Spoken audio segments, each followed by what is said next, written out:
कुरान मजीद के 29वें पारे के हवाले से कुछ बातें इंशाअल्लाह ताला आपके गोश गुजार करेंगे। अल्लाह ताला फ़हम कुरान में गलतियों से महफूज फरमाए। सूरह मुल्क से 29वें पारे का आगाज़ होता है। नबी रहमत अलैहिस्सलाम ने फरमाया, ये वो सूरह मुबारक है जो क़यामत के दिन अल्लाह की बारगाह में अर्ज़ करेगी, या अल्लाह, ये बंदा मुझे पढ़ा करता था, इसे जन्नत अता कर दे। और फरमाया ये नाज के साथ झगड़ा करेगी, अर्ज़ करेगी, ए अल्लाह, या इसे जन्नत दे दे या मुझे कुरान पाक से अलहदा कर दे, या मुझे कुरान मजीद से अलग कर दे। तो सूरह मुल्क से आगाज़ हो रहा है। इरशाद फरमाया, तबारकल्लज़ी बियदिहिल मुल्क, बड़ी बरकत वाली है वो ज़ात जिसके कब्ज़े में सब जहानों की बादशाही है। तबारकल्लज़ी बियदिहिल मुल्क, बड़ी बरकत वाली है वो ज़ात जिसके हाथ में तमाम जहानों की, वहुव अला कुल्लि शैइन कदीर, और वो हर चीज़ पर पूरी तरह कादिर है, पूरी तरह कुदरत रखता है। फरमाया अल्लज़ी खलक़ल मौत, वो जिसने मौत को खल्क किया, वल हयात, और जिसने ज़िंदगी को बनाया, किस लिए, लियब्लुवकुम अय्युकुम अहसनु अमला, ताकि तुम्हें आजमाए कि तुम में से किसका अमल बेहतर। मौत और हयात, पैदा होता है इंसान, जवान होता है, बड़ा होता है, पढ़ाई करता है, कारोबार करता है, पता नहीं कौन से बद्दोजज़र ज़िंदगी में देखता है, तो अल्लाह ने फरमाया इसका एक मकसद है। मकसद ये है कि पता चले तुम में से अच्छे अमल कौन करता है। तो हम यहाँ अमल करने आए हैं। क़यामत के दिन जो बात होगी वो आमाल की होगी, मकान जायदाद कार कोठी की बात नहीं होगी। तो आमाल, अच्छा अमल, अहसनु अमला के तहत मुफस्सिरीन ने लिखा है कि काम नेकी का जब भी करो ज़रा ज़्यादा ही अच्छा करके करो। वज़ू करो तो सोना करके करो, नमाज पढ़ो तो ज़रा, आज गए पढ़नी जो है तो अब ज़रा सोनी करके पढ़ो। कुरान शरीफ की तिलावत करो तो ज़रा ना, ज़रा प्यारी करके। ज़रा, मैं मदरसे के बच्चों के साथ कभी कभी बैठता हूँ, उनसे बड़ा कुछ सीखने को मिलता है, तो कभी कोई बात उनको कहने का भी मौका मिलता है। तो मैं उन्हें कहा करता हूँ कि हमारे बुज़ुर्ग, मेरी अम्मा जी जब कुरान मजीद खोलती थी ना, तो जो वो रंग था ना बुज़ुर्गों का, हालांकि वो हदीसों में हमने नहीं देखा, लेकिन वो कभी हम जाके को बात करते थे ना, तो तिलावत के दौरान तो वो जल्दी से मुंह पे उंगली रखती थी कि चुप करो, मैं कुरान पाक पढ़ रही हूँ। और फिर शनील का गुलाफ, और फिर उस गुलाफ को अलहदा चूमना, कुरान पाक को अलहदा चूमना, और फिर उसको रेल में रखना, और फिर कई करके। तो हम जो आज हैं, तो हम उस अमल को इतना अच्छा करके नहीं करते, बस ठीक है, हर वक्त हाथ में कुरान मजीद रहता है, तो वो रवैया नहीं। तो काम करना है तो उसको क्या करें, अच्छा करके करें, ज़रा मज़ेदार करके करें। अमल करें तो ज़रा बेहतरीन अमल करें। लेकिन ना, नबी करीम ने ये नहीं फरमाया कि मैं तुम्हें अखलाक सिखाने आया हूँ, फरमाया मैं अखलाक आलिया की तकमील करने आया हूँ। यानी जो बड़ा इखलाक है ना, अहसन तरीन अमल, उसका मेरे नबी पाक ने दर्स इरशाद फरमाया है। उसका एक सहाबी ने पूछा, या रसूल अल्लाह सल्लल्लाहु ताला अलैहि वसल्लम, बेहतरीन अमल कौन सा है, बेहतरीन अमल? तो हुजूर ने फरमाया, बेहतरीन अमल उस बंदे का है, उम्र लंबी हो पर काम सारे ही अच्छे हों। यानी तू अहसन तरीके से ज़िंदगी गुजारे, अच्छे तरीके से तेरा वक्त गुजरे। तो अमल जब भी करे ना, देखे ना, सदका और खैरात करना है तो तंग आके भी तो करना ही है ना, और गरीब को 10 चक्कर घर में लगवा के भी तो करना ही है ना, उसको 6 दफ़ा डांट के भी तो करना ही है। तो करना है तो लिहाजा सही करके कर दो।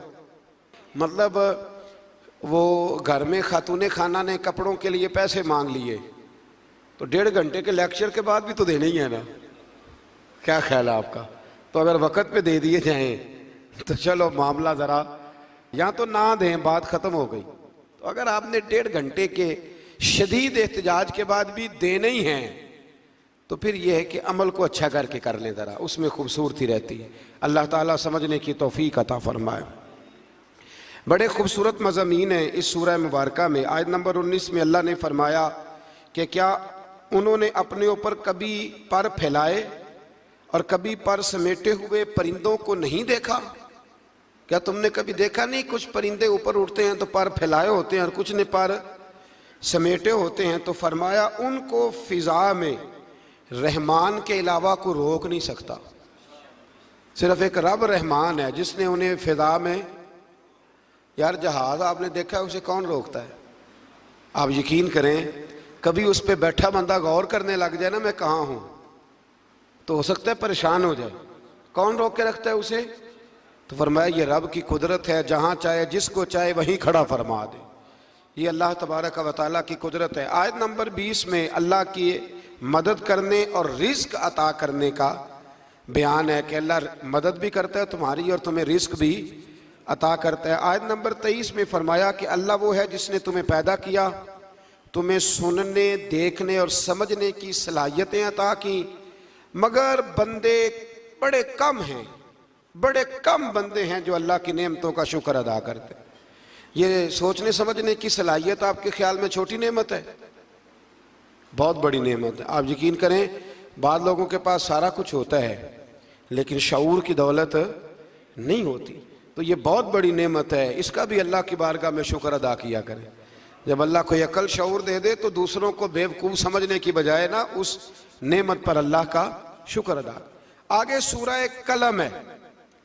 इस सूरह मुबारक के अंदर अल्लाह तबारक व तआला ने ना कसमें इरशाद फरमाई और कसम खा के कहा कि महबूब आप कोई मजनून नहीं, आप कोई दीवाने नहीं, यकीनन आपके लिए ऐसा अजर है जो कभी ख़त्म नहीं होगा। और फिर फरमाया व इन्नका लअला खुलुकिन अज़ीम, महबूब जितने अजीम शान इखलाक थे ना, उन सब का हमने आपको मालिक बना दिया है। ये आला लफ्ज़ इस्तिलाह है, कब्ज़े के माना में आता है अरबी में। फरमाया हमने आपको इखलाक आलिया का मालिक बना, जितने अच्छे अखलाक है उन सब का अल्लाह ने नबी पाक को मालिक।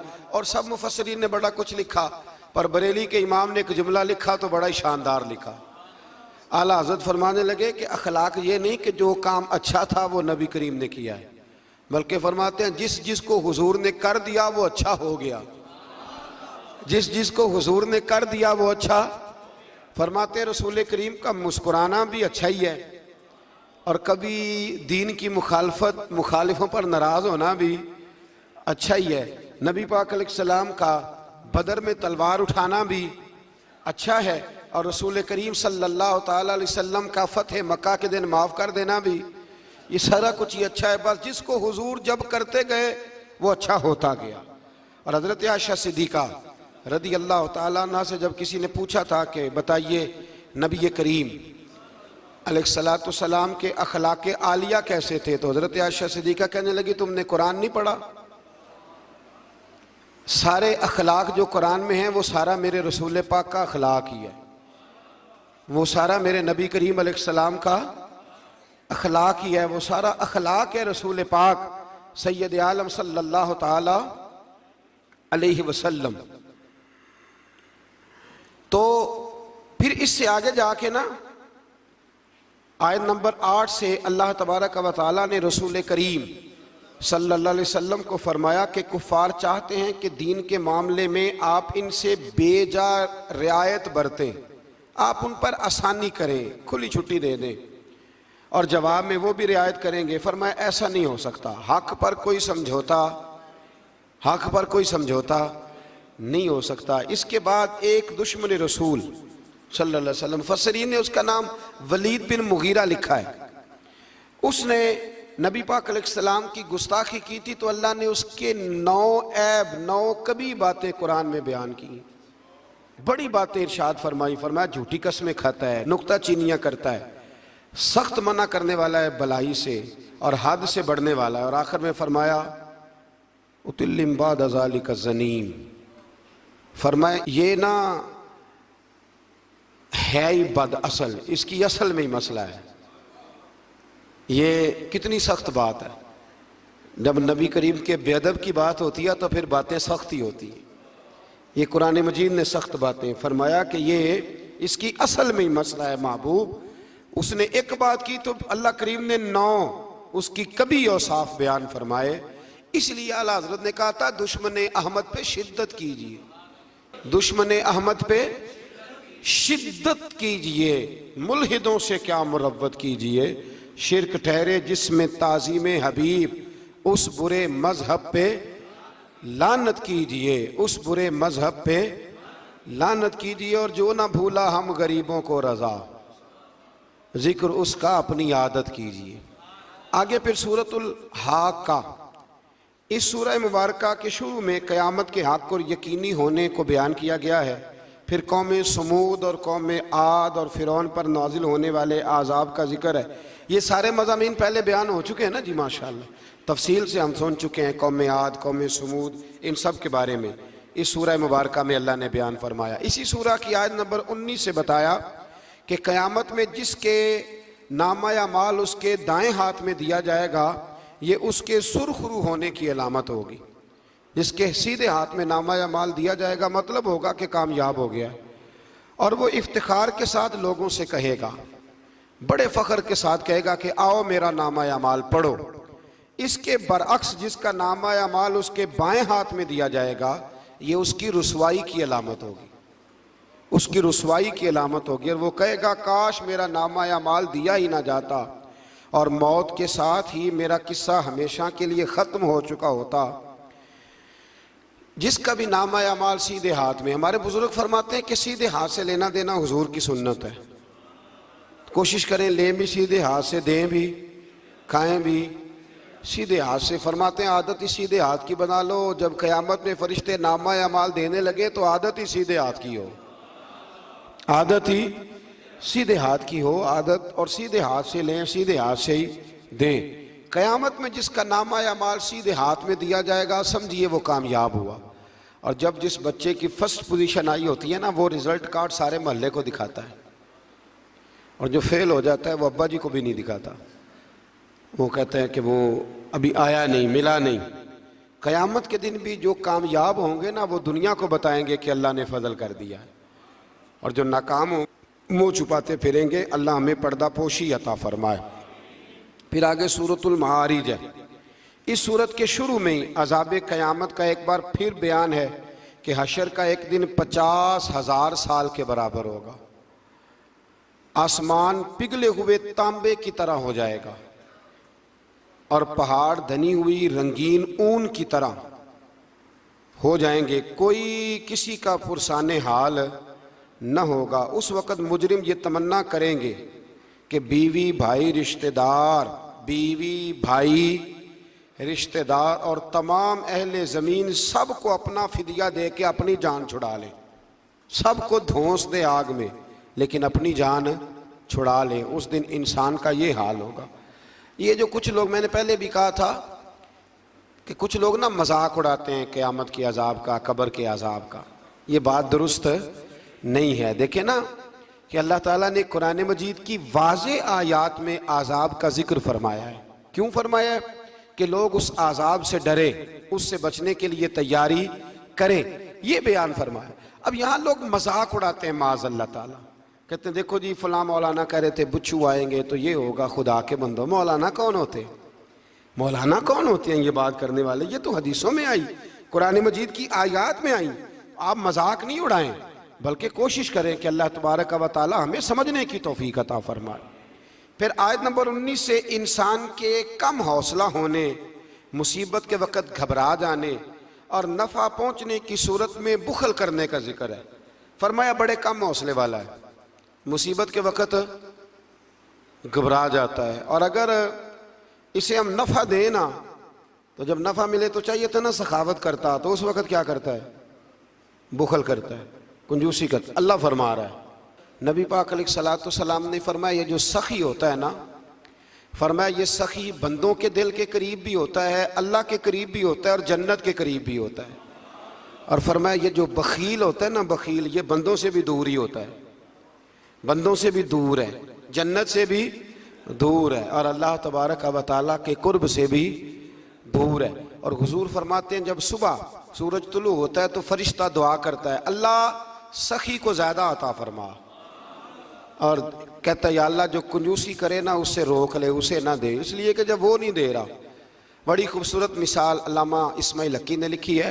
आप फरमाते हैं कुएं से सारा पानी ख़त्म हो जाए तो नीचे से ताज़ा आ जाता है, और अगर पानी ख़त्म ना हो, अंदर ही पड़ा रहे तो बासी हो जाता है। तो ऐसा होना चाहिए कि एक दफ़ा सारा पानी ख़त्म, मैं आपको सारा माल सदका करने को नहीं कह रहा, लेकिन हज़रत अबू बकर सिद्दीक ने कई दफ़ा ये काम किया। हिजरत की रात भी सारे पैसे ही ले गए, तबूक के दिन भी सारे पैसे खर्च कर दिए। हुजूर ने ऐलान किया तो सारे पैसे ही। मौलाना हसन रजा साहब फरमाया करते थे आला हज़रत के भाई, बयां हो किस जुबान से मर्तबा सिद्दीक अकबर का, कि महबूब खुदा महबूब है सिद्दीक अकबर का।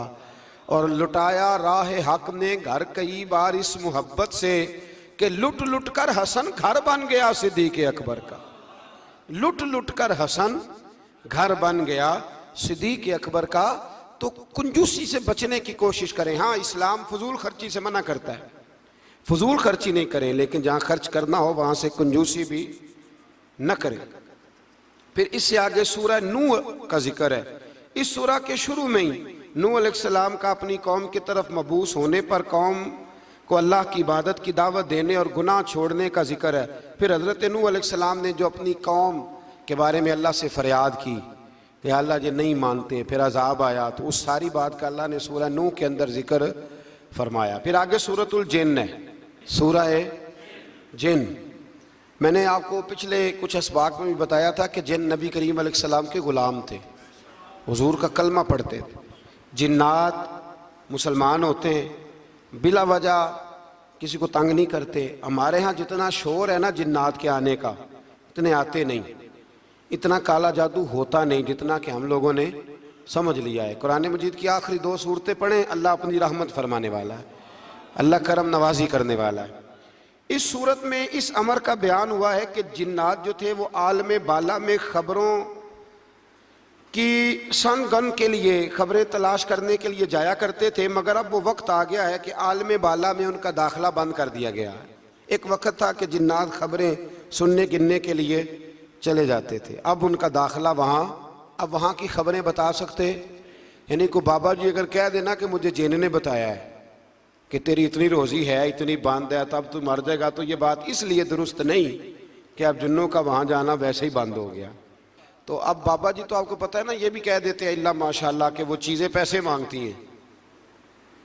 यानी बड़ी बड़ी अजीब फ़लसफ़े के साथ ना वो चीज़ें पैसे मांगती हैं। तो मैंने कहा मतलब चीज़ों का पैसे मांगना तो समझ में नहीं आता, या फिर कोई ऐसी बात बता दी जाती है कि जिससे वो पैसे देने वाला माहौल बन जाता है।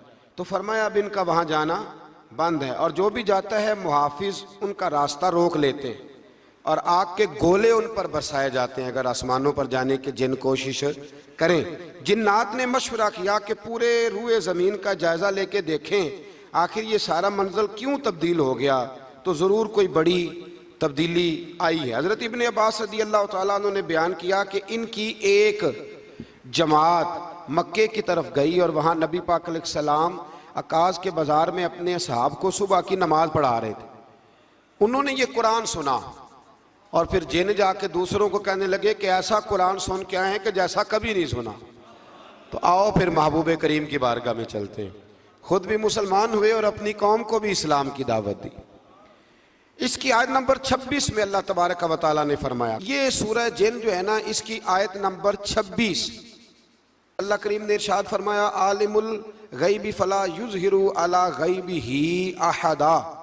फरमाया गैब का जानने वाला अपने गैब पर किसी को मुत्तले नहीं करता। गैब का जानने वाला आगाह नहीं करता अपने गैब पर किसी को भी। आगे फरमाया इल्ला मन इर्तदा मिर रसूल, लेकिन अपने रसूलों में से जिसको पसंद करता है इस काम के लिए चुन लेता है। किसी आम बंदे को गैब पर मुत्तले, ये आयत नंबर 26 मैंने कितनी दफ़ा याद कराई आपको। तो भाई अकायद जो होते हैं वो जब से हम कुरान मजीद पढ़ रहे हैं जगह जगह अकायद आए हैं अहले सुन्नत के, जगह जगह आए। तो आप समझे ना कि ये अकीदा जो होता है ये शेर से साबित नहीं होता, ये कुरान हदीस से साबित होता है। शेर तो एक ज़ौक़ का नाम है। तो फरमाया आम आदमी को अल्लाह गैब पर इत्तला नहीं देता, पर अपने रसूलों में से जिसको चाहता है इस काम के लिए चुन लेता है। तो बताइए नबी पाक से बढ़ के भी अल्लाह किसी को चाहता है? हुजूर ने फरमाया खबरदार हो जाओ, उसने मुझे अपना महबूब बनाया है। आला व अना हबीबुल्लाह, खबरदार मैं अल्लाह का हबीब बन के आया हूं। तो इल्म गैब अल्लाह ने अपने रसूल को दिया। और उसकी बरकत से नबी करीम अलैहिस्सलाम ने दीन का बहुत सारा काम किया। हबीब करीम अलैहिस्सलाम ने बहुत सारी बातें, और बहुत सारे ऐसे लोग हैं जो सिर्फ हुजूर का गैब देख के ईमान लाए, यानी ईमान ही गैब देख के लाए। खुद हजरत अब्बास नबी करीम के चचा, वो जब बदर के लिए आने लगे ना, वो आना उस वक्त भी नहीं चाह रहे थे, पर कबीले और बरादरी ने मजबूर करके उन्हें साथ तैयार किया। वो आए ना तो जो घर में सोना पड़ा था ना, वो एक जगह पे छोड़ आए। अपनी बीवी को कहने लगे कि मैं आ गया तो निकाल लूंगा, और अगर मैं कत्ल कर दिया गया तो तू ना निकाल के बच्चों पे खर्च कर देना। तो नबी पाक अलैहिस्सलाम के पास जब ये कैदी हो के आए तो हुजूर ने फरमाया, चचा फिदिया दो, इतने पैसे दो, चले जाओ। तो कहने लगे मेरे पास तो शय ही कोई नहीं। वो जो 15 दिन उम्रे वाले वहां रहते हैं ना, वो 2.5 मन की शॉपिंग कर लेते हैं, और जब कस्टम वाला कहता है पैसे दो तो ताज़ा उम्रा किया होता है, कहते शय ही कोई नहीं। ये जुल्म है, ताज़ा उम्रा किया अभी आए हैं। हाँ जी, तो मतलब इतनी वो खस्ता हाली हो जाती है। ये मैं प्रैक्टिकल बता रहा हूँ अल्लाह के फजल से। एक से मैंने कहा तो मुझसे ले ले, कहता चुप करो तुसी को बिच बोल दे। मैंने कहा मुझसे ले लो, दे देना, कहते तू छो। वो भाई छोड़े, आप क्यों गलत बात करते हैं। तो बहुत सारे बंदे होते हैं जो कहते हैं शय कोई नहीं, बिल्कुल कोई शय नहीं। हाँ, कोई प्लाट सस्ता बिक रहा हो तो पैसे निकल आते हैं, फिर कहते मैं फड़े ने किसी को लो, भाई को खा जाएगा। चले ठीक है, आप छुपाएं अपनी दौलत को, लेकिन इन लफ्जों के साथ नाशुक्री करना कि शय कोई नहीं, ये मामला दुरुस्त है। तो हजरत अब्बास ने भी ना नबी करीम की बारगाह में अर्ज किया, हुजूर कोई शय नहीं, कहाँ से दूं। तो हुजूर मुस्कुराए। हुजूर ने फरमाया, चाचा जब घर से निकलने लगे थे तो वो अकेले में मेरी चची को बुला के जो पैसे दे के आए थे, और वो उसको कह के आए थे कि मैं आ गया तो मैं तुम्हें बताऊंगा क्या करना है, ना आया तो फिर निकाल के बच्चों पे खर्च कर देना। ये सुनकर हजरत अब्बास पे राशा हुआ तारी। ये सुनकर हजरत हफीज जलंधरी कहते हैं, ये सुनकर हजरत अब्बास पे राशा हुआ तारी कि पैगंबर तो रखता है दिलों की भी खबरदारी। ख्याल आया मुसलमान नेक व बद पहचान जाते हैं, और मोहम्मद आदमी के दिल की बातें जान जाते हैं। मोहम्मद आदमी के दिल की बातें जान जाते हैं, और कोई गैब तुमसे नेहा हो भला, जब खुदा ही ना छुपा रहा। तुम पर करोड़ों दुरूद व सलाम, जब खुदा ही ना छुपा रहा। कितनी अजीब बात है। यहाँ भी लोग तराजू लेके बैठे। इकबाल से किसी ने कहा कि 2 उलमा की बहस है, कहता है हुजूर को गैब नहीं, दूसरा कहता है आओ चले। तो इकबाल कहने लगे मुझे शर्म ना आएगी, मैं वहां चला जाऊं जहां लोग मेरे नबी का इल्म तोलने के लिए तराजू लेके बैठे हैं, हुजूर का इल्म तोल रहे हो। इकबाल कहने लगे मेरे नबी के तो गुलामों का इल्म नहीं तोला जा सकता, तुम हुजूर के इल्म की बात करते हो। ये थोड़ा सोच समझ के बात करनी चाहिए। और नसे कती है कुरान पाक की। एक दिन सजा लिया था मेरे नबी पाक ने मिंबर, फरमाया पूछ लो फिर जो पूछना है पूछो। तो हजरत उमर जैसे लोग उठ के खड़े हो गए, कहा या रसूलल्लाह हम अल्लाह के रब होने पे राजी हैं, आपके रसूल होने पे राजी हैं, इस्लाम के दीन होने पे हुजूर हम बड़े राजी हैं, हम बड़े राजी। इसलिए ये तो ऐसा मसला है कि इस मसले को देख देख के लोग मुसलमान हुए। तो हजरत अब्बास को जब हुजूर ने सारी बात बताई ना, तो हजरत अब्बास कहने लगे फिदिया मर्जी का ले लेना, पर पहले मुझे कलमा पढ़ाओ। कहा क्यों? फरमाया मुझे समझ आ गई है, वो बात मेरे और मेरी बीवी के अलावा किसी को पता ही नहीं, अगर आपको पता चली है तो यकीनन आपको कोई बताने वाला है, तो वो जो आपको बताने वाला है ना वही रब्बुल आलमीन है। तो हुजूर का तो गैब देख के दुनिया कलमा पड़ जाती थी। इस पर बड़ी तफसील से मैंने एक दफ़ा बात की थी, मौका मिला तो वो सारी रिवायात एक जगह किसी वक्त जमा करेंगे इंशाअल्लाह ताला, और आपको अर्ज करेंगे कि वो क्या खूबसूरत माजरा है। और अब तो अल्हम्दुलिल्लाह एक और आसानी भी हो गई है। मेरी बातें कोई इस काबिल तो नहीं थी, लेकिन चूंकि अल्लाह रसूल के फरामीन थे तो एक दोस्त ने लिखनी शुरू कर दी, इंशाअल्लाह जल्दी छाप भी जाएंगी। तो अर्ज करने का मकसद ये है कि ये चीज़ें आएंगी और आपको बताएंगे कि अल्लाह ने अपने महबूब करीम को किस तरह गैब के खजानों की कुंजियां अता फरमाई हुई। तो इससे आगे फिर सूरह मुज़म्मिल शुरू होती है। सुभान अल्लाह। सूरह या अय्युहल मुज़म्मिल, कहा ओ चादर ओढ़ने वाले महबूब, कुमिल लैला इल्ला कलीला, सारी रात ना बेदार रहा कर, थोड़ा आराम भी कर लिया कर, थोड़ा सा। क्या कहा हजरत ने?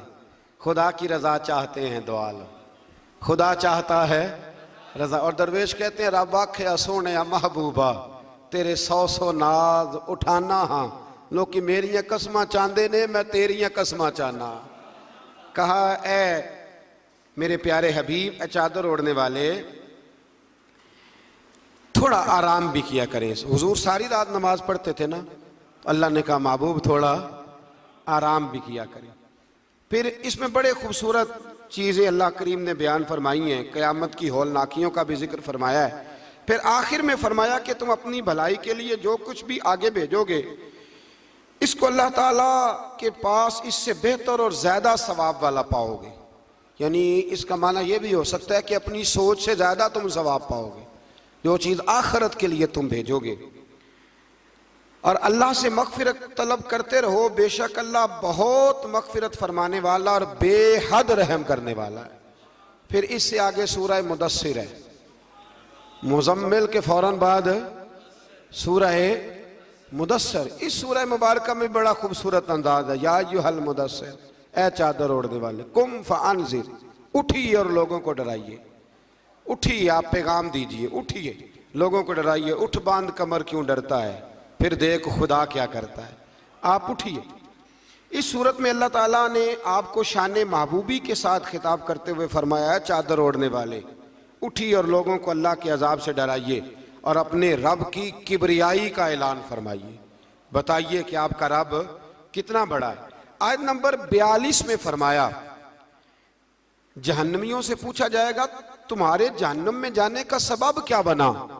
ये सूरह मुदस्सिर की आयत नंबर 42 चलो बता लिया आखिरी ने। आयत नंबर 42, जहन्नमियों से पूछा जाएगा जहन्नम में आए हो तो सबब क्या बना। तो वो पहला सबब बताएंगे कि हम नमाज पढ़ने वालों में से ना थे।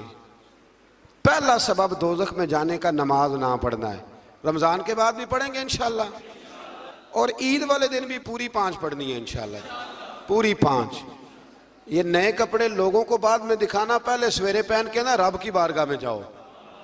सवेरे पहन के ना अल्लामा अब्दुल सत्तार खान न्याजी, अल्लामा न्याजी, मैं जब उनके मज़ार पे जाता ना मियाँ वाली जाने का जब मौका मिलता है तो मैं ना खड़ा होता हूँ। आप यकीन करें उस बंदे की कब्र पे खड़े होके भी जज्बा ही मिलता है। क्या बंदा था वो ना, पगड़ी बांधते थे बड़ी। हमारे बरेली शरीफ के बुजुर्ग भी ना वो पगड़ी बांधते हैं शिमले वाली। चले आज बात आ गया तो उसकी भी मैं हिकमत बता दूं। वहां ना सिख भी पगड़ी बांधते हैं, तो कपड़ा भी अक्सर एक जैसा ही उनके लिए आता, तो मुसलमान भी खरीद लेते थे। तो वो सिख जो होता है ना वो शिमला नहीं निकालता, तो उससे फर्क करने के लिए वहां के मशाइख ने ना शिमला निकालना शुरू किया। तो मैं शादी बांधा करता था, तो एक दफा मुझे हजरत मुफ्ती तहसीन रज़ा साहब रहमतुल्लाह ताला अलैह फरमाने लगे शिमले वाली बांधा करो। तो मैंने कहा हुजूर अब छोटे लोगों को तो अच्छी नहीं ना लगती। तो फरमाने लगे लोगों को थोड़ी दिखानी है, ये तो रसूलुल्लाह की सुन्नत है, तो आप शिमले वाली बांधे। जब हम जो कह रहे हैं तो मैं भी अक्सर वो पगड़ी बांधता हूँ, और कभी बहुत बड़ी बांधते थे। तो अल्लामा न्याजी पगड़ी बांधते थे, तो जिन लोगों ने देखा बड़ी ऊंची होती थी, वो बड़ी ऊंची पगड़ी और हाथ में छड़ी होती थी, और कभी वो तकरीर करते थे तो ज़मीन पे लगाते थे, तो पता चलता था कि मर्द बात कर रहा है। और अल्लामा इकबाल के डायरेक्ट शागिर्द थे अल्लामा अब्दुल सत्तार न्याजी, शागिर्द। वो मदीना शरीफ जाने लगे ना, तो किसी ने उनसे कहा न्याजी साहब ये पगड़ी उतार के जाओ, ये पगड़ी उतार के जाओ। तो अल्लामा न्याजी साहब फरमाने लगे क्यों उतार के जाऊं, पहन के जाऊंगा। जब हुजूर की बारगाह में न्याजी का सर झुकेगा तो शिमला भी झुकेगा, और दुनिया को पता चलेगा जिसका सर कभी कहीं नहीं ना झुकता, इस रोजे पे आके उसकी गर्दन भी झुक जाया करती। इसलिए साथ लेके जानी है पगड़ी, ताकि लोगों को पता चले। तो आप नए कपड़े पहन के ना कभी साज संवर के मस्जिद भी जाया करें, खूबसूरत हो के। कुरान मजीद ने कहा गालिबन 9वें पारे में है कि नमाज के वक्त जीनत इख्तियार करो, अच्छे बन के। तो नए कपड़े पहन के ना ईद वाले दिन 5 नमाजें पाबंदी से पढ़नी है इंशाअल्लाह ताला। ये रश देखना है इंशाअल्लाह ताला, पता चलेगा कि रमज़ान के रोज़ों ने असर किया हमारे ऊपर। तो जहन्नमियों से पूछा जाएगा दोज़ख में आने का सबब क्या बना, तो कहेंगे हम नमाज पढ़ने वालों में से ना थे। और दूसरी बात ये कहेंगे कि हम मिस्कीन को खाना नहीं खिलाते थे। दोज़ख में जाने का दूसरा सबब कि तौफीक के बावजूद लोग मिस्कीनों का ख्याल नहीं रखते। और तीसरी बात वो ये कहेंगे कि हम लगव कामों में मशगूल रहते थे। लगव काम, बेहुदा काम उसको कहते हैं जिसका फायदा कोई नहीं। ये बड़े बड़े सियाने लोग गेमें खेलते हैं, सियाने लोग, अक्लमंद लोग, तो ये जहन्नम में जाने का तीसरा सबब कुरान ने बयान फरमाया। लगवियात, फट्टे पे बैठ गए, फजूल बात शुरू कर दी। भाई इससे बेहतर था तो कुरान मजीद की तिलावत करता। ऐसे ही बिला वजह लगवियात हैं ये सारी। मैं मना नहीं करता खाना खाने के लिए कभी ज़रूर जाएं, लेकिन ये माहौल ही बना लेना कि आज तुझे पार्टी है तो कल मुझे पार्टी है तो परसों उसको पार्टी है, तो ये शुगल मेला हर वक्त का। मुसलमान के पास तो इतना वक्त ही नहीं। एक दोस्त मुझे कहने लगे कि मैं आजकल बड़ा बोर हो रहा हूँ, तो मैंने कहा तो असल में फारग है, वरना हमारे पास तो टाइम ही कोई नहीं बोर होने का। बंदा मतलब को फुर्सत मिले तो बोर हो ना, पता नहीं कहाँ से लोग टाइम निकाल लेते, अब बोर भी हो लेते। तो आप फारिग लगवियात से बचे। लगव काम करना जहन्नुम में जाने का तीसरा सबब है। ये कुरान मजीद ने इस सूरह मुबारका की आयत नंबर 42 में इरशाद फरमाया। और चौथे नंबर पर कहेंगे हम क़यामत के दिन को झुटलाते थे कि मौत हमारे सर पे आ गई। ये चार काम है जो जहन्नम में जाने का सबब बनेंगे। नमाज ना पढ़ना, पहला काम मिस्कीन को खाना न खिलाना, और तीसरा लगव और फजूल कामों में मशगूल रहना, बिल्कुल किसी कोई फायदा ही नहीं वो काम करते रहना, बिल्कुल बेमाना बेमकसद काम करना।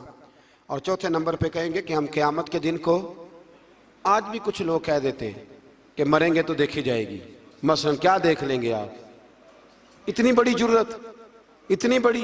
अल्लाह ताला हमें समझने की तौफीक अता फरमाए। सूरतुल क़यामा शुरू हो जाती है जी इससे आगे। इस सूरह मुबारका के अंदर अल्लाह तबारक व तआला ने इन लोगों के बारे में जो आखिरत के मुनकर हैं, अल्लाह ताला ने कसम जिक्र फरमा के इरशाद फरमाया, क्या इंसान ने ये गुमान कर रखा है कि हम मरने के बाद इसकी हड्डियों को जमा नहीं करेंगे? क्यों नहीं, हम इस बात पर कादर हैं कि इनकी उंगलियों के पोरे जैसे पहले थे वैसे ही बना देंगे।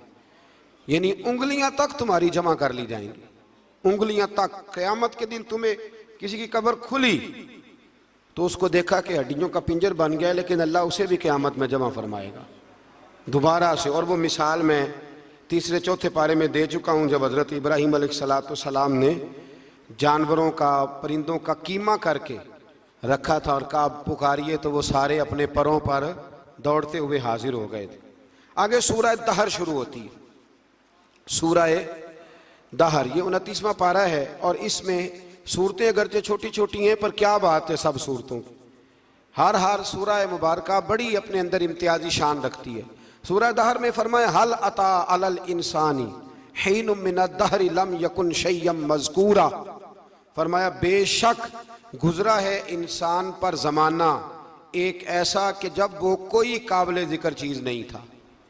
एक वक़्त था कि जब कोई इसका ज़िक्र था कि नहीं, वो वक़्त भी जब ना नाम था ना वल्दियत थी। फिर दुनिया में आके लोग समझते हैं कि मैं उठता हूँ तो ज़माना उठता है, मैं बैठता हूँ तो ज़माना मेरी वजह से निज़ाम चलता है। तो अल्लाह फरमाते हैं हीन मिनद दहरि लम यकुन शैय्यम मज़कूरा, तेरा तो जिक्र ही कोई नहीं था, तेरा तो जानता ही कोई नहीं था, ये तो रब ने तुझे पैदा किया है।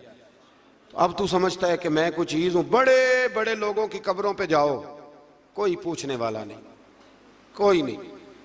वो जो कह देते थे तो कानून बनता था, कानून जिनके साइन करने से लोग फांसी से बच भी जाते थे और फांसी लग भी जाते थे। आज उनका जानने पहचानने वाला कोई नहीं। तो इंसान ना भूल जाता है, भूल जाता है। एक दौर वो भी होता है, एक दौर वो भी होता है जब बस में बैठने को जगह कोई नहीं देता, और एक दौर वो भी होता है कि दर्जनों कारें लेके लोग गलियों में खड़े होते हैं। इंसान को सारे वक्त याद रखने चाहिए, इसे भूलना। हुजूर अलैहिस्सलाम अक्सर फरमाया करते थे कि मैं तो उस माँ का बेटा हूँ जो गोश्त के खुश्क टुकड़े खा के भी गुजारा कर लेती थी, गोश्त के खुश्क टुकड़े खा के भी गुजारा कर लेती थी। और हज़रत उमर फ़ारूक की ज़ुबान पर यह जुमला सारी उम्र रहा कि मैं ऊँट चराने वाले का बेटा हूँ, यानी सारी ज़िंदगी रहा। लोग भूल जाते, भूल जाते। महमूद गज़नवी ने अय्याज़ को बड़ा नवाजा। लोगों ने शिकायत की कि अय्याज़ तो आपसे तोहफे ले लेके तो जंगल में जमा कर रहा है दौलत। महमूद कहने लगे तुम्हें कैसे पता? कहने लगे असर के बाद कहाँ जाता है रोज़, पता है? लगा नहीं, तो कहा फिर आपको आज तक यही नहीं पता कि असर? महमूद कहने लगे वाकई यार, इसने कभी बताया नहीं असर के बाद कहाँ होता है। असर की नमाज पढ़ के महमूद अय्याज के पीछे पीछे गए तो जंगल में जाके ना एक झोंपड़ी, अंदर से कुंडी लगा ली, सिपाही साथ थे। महमूद ने गुस्से से दरवाज़ा बजाया, खटखटाया, और याज ने झट से दरवाज़ा खोला। महमूद धक्का दे के अंदर गए तो देखा तो एक फटी हुई चटाई, एक पुराना कुर्ता, टूटे हुए जूते, एक पगड़ी और थोड़ा सा ना सामान हल्का फुल्का बिखरा पड़ा है। ये क्या है, क्यों आते हो यहाँ, बताया क्यों नहीं? तो अय्याज कहने लगे बादशाह मैं यहाँ ना रोज़ाना अपनी औकात याद करने आता। क्या मतलब? कहने लगे जब मैं तेरे पास आया था तो ये वाला मैंने पहना हुआ था लिबास, ये मेरे घर की कुल मालियत थी, तू बादशाह है। आज अगर तू नाराज़ हो जाए तो कौन पूछ सकता है? तो मैं रोज़ आके अपनी औकात याद करता हूँ कि दोबारा अगर यहाँ आना पड़े तो मुझे मुश्किल ना हो। मुल्ला रूमी से किसी ने कहा था खशियत क्या होती है, तो आप फरमाने लगे एक मांगने वाली से एक बादशाह ने निकाह कर लिया था। मांगती थी, बादशाह को पसंद आ गई, शादी हो गई, तो सारा दिन रोती थी, सारा दिन रोती थी। तो उसकी कनीज़ें उससे कहने लगी कि बस भी कर, अल्लाह का शुक्र भी अदा कर, इतना तुझे अल्लाह ने नवाज, तू रोती रहती है। तो कहने लगी इसलिए नहीं रोती इसलिए हूँ कि मैं इस काबिल नहीं थी, और डरती इस बात से हूँ कि कहीं मेरा साईं नाराज ना हो जाए। मैं तो गलियां दा रूड़ा कूड़ा, मैं गलियां दा रूड़ा कूड़ा, ते मैनू महल चढ़ाया। एक मेरा संगी ना बड़ा महंगा स्वेटर ले आया मेरे लिए, कुछ ज़्यादा ही महंगा था वो। मैंने उसे कहा यार ये रख ले तू। कहने लगे हम ले आए तो बस कबूल करें। तो मैंने कहा मेरी अम्मा ना क्रोशिये से मेरे लिए स्वेटर बनाती थी, क्रोशिये की टोपी। पता नहीं क्रोशिये का भी नई नस्ल को पता हो कि ना हो, तो वो अम्मा जी ने बना के दिया। तो फिर उसके बाद मेरे छोटे भाई ने भी पहना, फिर मेरा एक भांजा ले गया छोटा, उसने भी पहना। तो वो इतना मज़ेदार होता था, इतना शानदार होता था कि जो धागे उसमें लगे हुए थे वो दोबारा किसी और जगह नज़र, वो कहीं और मुयस्सर। तो अपनी असल जो होती है उसका ख्याल रखें, उसका ध्यान करें, उस पर तवज्जो करें, उस पर ज़रूर गौर करें। ये बड़ी अहम बात, बहरहाल इस पर बड़ी बातें कहने वाली हैं, लेकिन मैं आगे बढ़ता हूँ। सूरह दहर से आगे सूरह मुरसिलात है। इस सूरह के शुरू में आसारे क़यामत का जिक्र है और बार बार तकरार के साथ फरमाया कि उस दिन क़यामत को झुटलाने वालों के लिए हलाकत है, और आखिर में एक बार फिर अहले तकवा के लिए अजर आखरत और उखरवी नेमतों की बिशारत का जिक्र फरमाया। और इस सूरत की आयत नंबर 15 में मुजरमीन के अंजाम का जिक्र फरमाया है कि ये जो मुजरिम होंगे इनका क़यामत के दिन आज़ाब बड़ा सख्त होगा। अल्लाह ताला हमें महफूज फरमाए।